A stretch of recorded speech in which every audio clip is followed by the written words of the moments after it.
नमस्कार, मी भूजल शोधक अशोक शिंदे। आज मी उतरादा या गावात आमचेच मित्र पवार सर यांच्या प्लॉटवर पाणी पाहण्यासाठी आलो। तरी इथं मला थोडासा उशीर झाला यायला। आता आपण हे पाणी पाहत आहोत। हे पाणी पाहिल्यानंतर आता इथं बहुतेक आज सरांचं म्हणणं आहे की गाडी येणार आहे।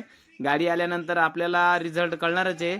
म्हणजे जेमतेम सकाळपर्यंत समजणार याला किती पाणी लागेल काय लागेल। तर आता ह्या इथं आपण पाणी दिलं ना, तर हे जे पाणी आहे तर हे पाणी लागायचे या एरियातले जे चान्सेस आहेत हे चान्सेस कमीत कमी जेमतेम वरच आहेत। म्हणजे 50-55 फुटाच्या दरम्यान इकडं चांगलं पाणी लागतं।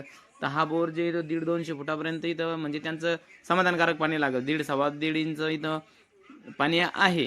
लागते वेळेस भरपूर पाणी लागेल, पण 1.5 इंचाचं पाणी इथं 100% चालणार म्हणजे चालणार।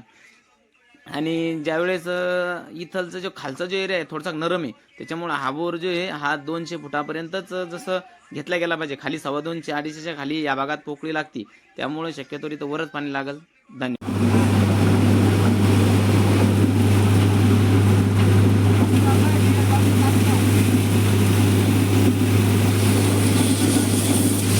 असं गेलं कुठं त्यानं चांगलं प्रेशर दिलं, आता दूर आलं